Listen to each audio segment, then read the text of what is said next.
again, I'm Oji Mohammed. I am from Yobe, working in Borno State and Yobe.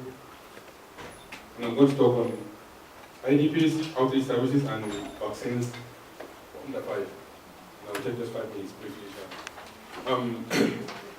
This is just a statistic of total ID population in Borno. In Borno State, we have 12 official IDP camps. I have slept in 4 of the IDP camps, and I have visited all the IDP camps. We have total population of 144,000. This is for the IDP camps. And in that, children comprise of almost 8,000. The IDPs living in liberated areas constitute more of the population, almost 500 and something thousand. And the major take home on this IDP issue, if we keep discussing on IDP challenge, IDP issues, we'll spend the whole day discussing.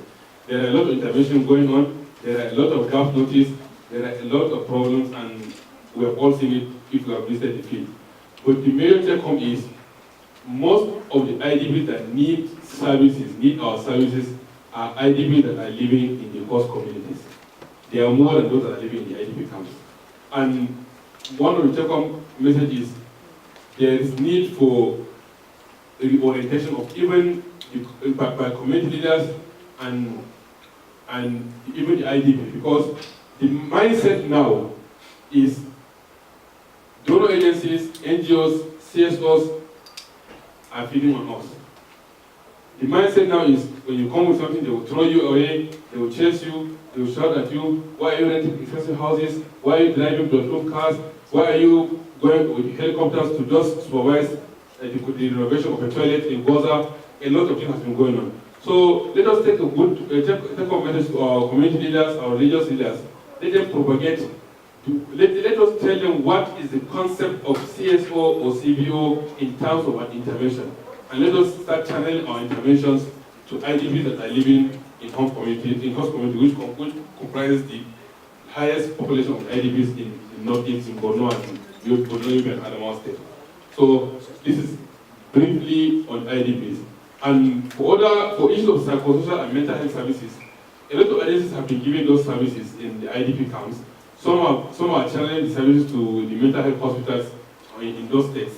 But one of the major gaps that is being noticed is those giving the services, while some of them are trained on how to give the adequate services, some have little or no capacity on how to do psychosocial counseling or support or mental health support to the IDPs.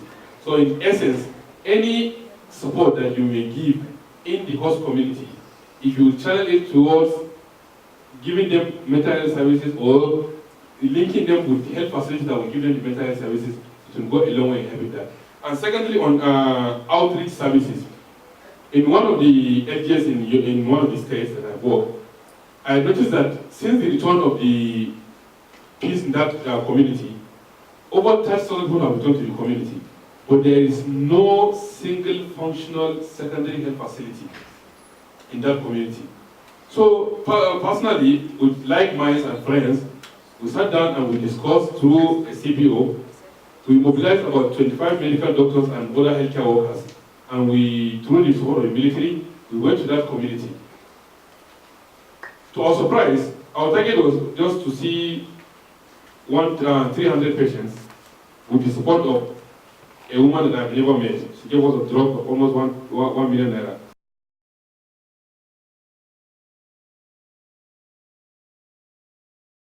Turn up.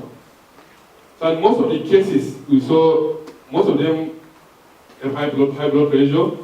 Most of the women are pregnant. One of the lady I invited from Lagos, she said, Dr. Goji, why is it that all you are in the crisis area and most of the women are pregnant? So there are the awareness and a lot of surgeries, about 15 outpatient surgeries and surgeries are conducted on outpatient basis, and no death was recorded. So these are the services that were needed now in those communities. Government are doing the construction, the integration, a lot of is taking long, but the various services they need is medical outreach services, and it doesn't take much. So let us rechannel our resources and our attention to that. And on my last week on vaccines and immunization on the 5 children, the major issue is the issue of denominator data. We are still relying on 2006 census. The next census has not yet come up. So and most of our immunization results relies on that data. That's why most of our coverages, they are either over-reported or they are under-reported.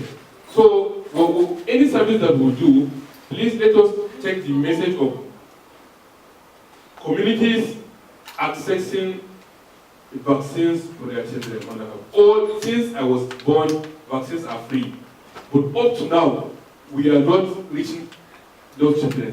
So if you are going for your secondary support, please include message of vaccination to that community. If you are distributing food, take the message of vaccination, use of insecticidal nets. These are simple things, you can easily demonstrate them. So let us be packing our message to the communities instead of going to the council where government president is very good. Thank you very much.